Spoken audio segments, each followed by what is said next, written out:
Sans calculatrice, donnez les signes des nombres trigonométriques si alpha vaut au moins 57 quatorzième de pi en radian.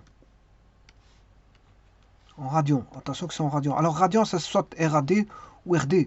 Ça dépend si vous êtes dans les anciennes conventions ou les conventions plus modernes. Bon, vous prenez l'un ou l'autre, mais si vous prenez l'un ou l'autre, ben, il faut savoir tenir, garder, ne pas écrire une fois RAD et une fois RD. Bon, vous gardez RAD ou pour tout le temps, vous gardez tout le temps RD, mais pas commencer à changer RAD, RD.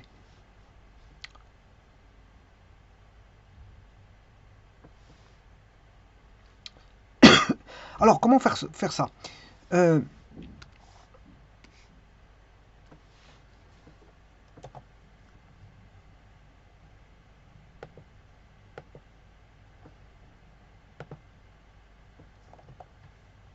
alors, tout d'abord, c'est de se dire que l'angle est négatif.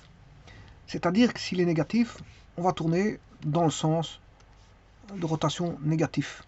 On va tourner dans le sens inverse des aiguilles d'une montre.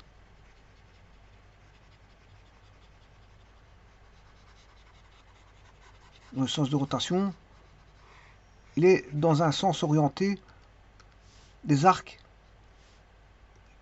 qui sont dans ce sens-là. Les arcs tournent dans ce sens-là. Bon, bien sûr, le but de la trigonométrie, c'est de passer d'une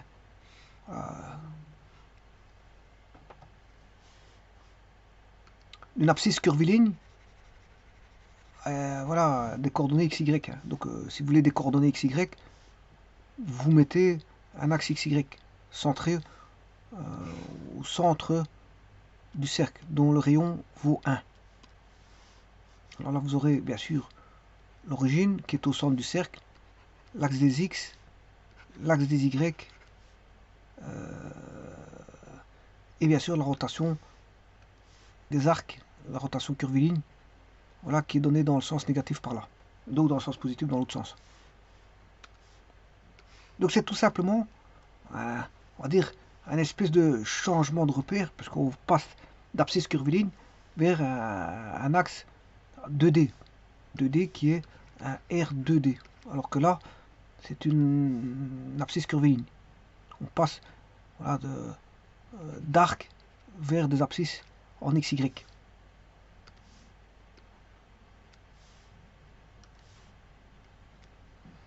Donc c'est comme un changement de repère, on va dire ça comme ça.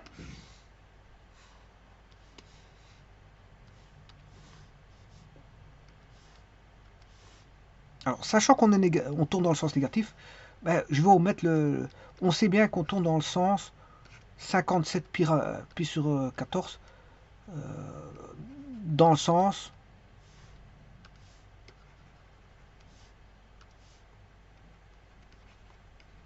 horlogique. On tourne dans le sens horlogique, parce que ça, c'est le sens des aiguilles d'une montre. Alors, je travaillerai en degrés. Alors, je vous rappelle que c'est sans calculatrice.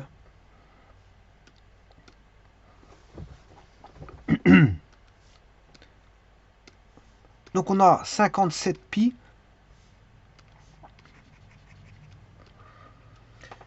Alors, 57 pi.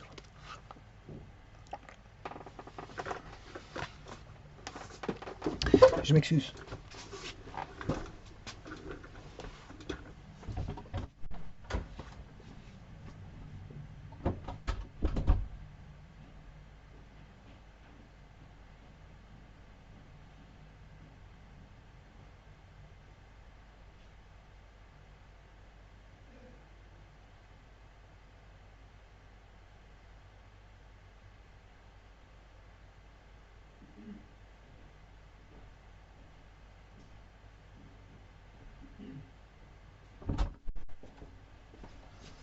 Alors, pi c'est 180 degrés.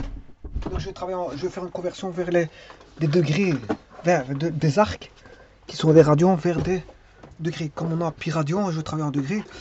Alors, sachant que pi c'est 180 degrés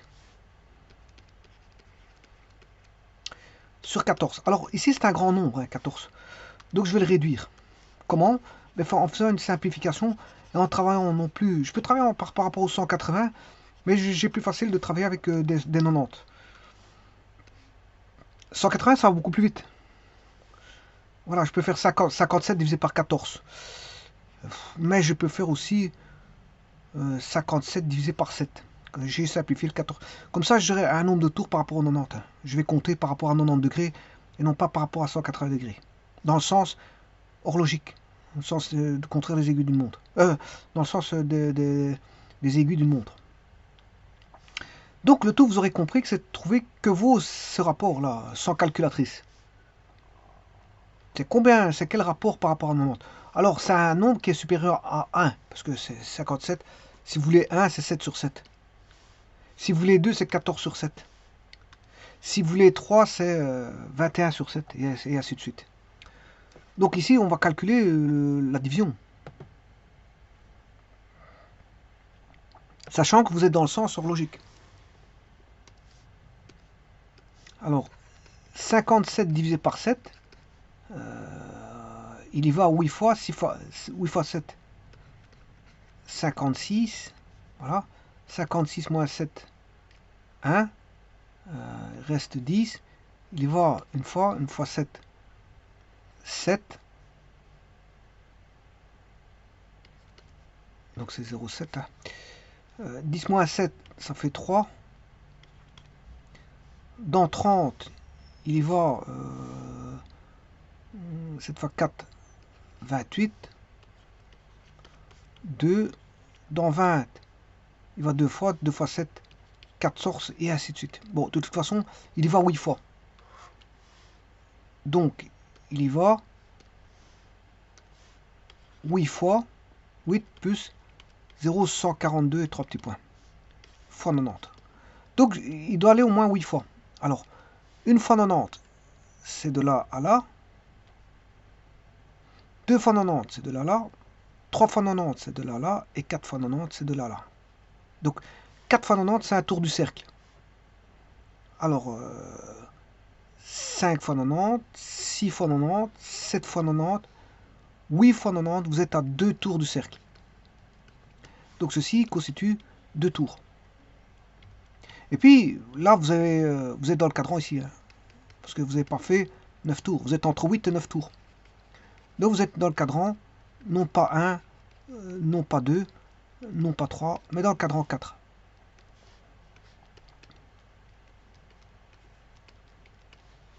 On est dans le cadran 4. Et donc, il faut évaluer les valeurs trigonométriques du cadran 4.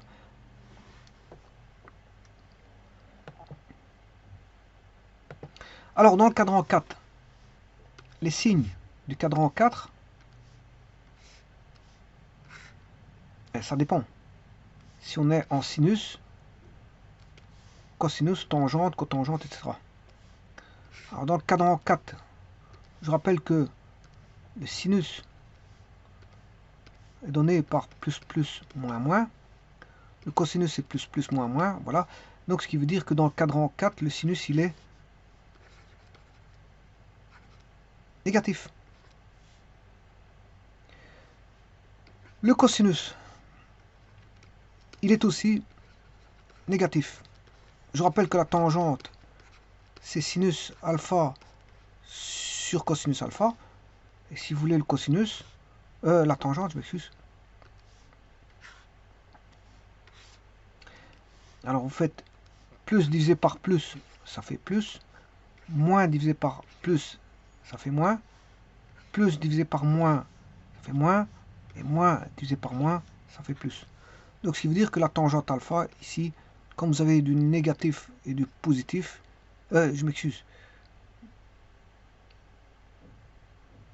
Attention que le cosinus, il est positif, là. Le cosinus, il est positif. Donc vous avez moins plus, donc la tangente, elle est négative.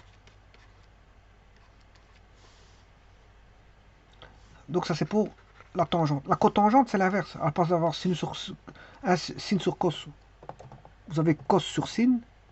Donc, les signes ne vont pas changer. La cotangente, pour la cotangente, les signes ne vont pas changer.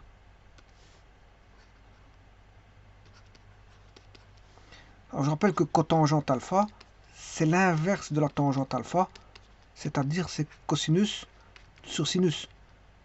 c'est-à-dire que là, on aura du plus sur du moins, ce qui fait du moins. Donc là, la cotangente alpha, elle est négative. Donc c'est ici, la tangente est négative, cotangente positive. Donc, ici, je dirais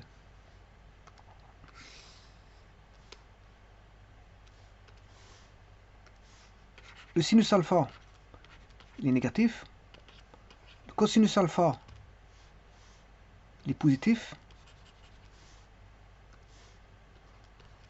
La tangente alpha, elle est négative. La cotangente alpha, elle est négative. La coséquente, alors la coséquente, c'est l'inverse du sinus. La coséquente est négative. Parce que c'est l'inverse du sinus, 1 sur sin. La séquente, c'est l'inverse du cosinus. Donc la séquente, elle sera positive. Parce que c'est pas parce que vous inversez là, que vous aurez quelque chose de différent.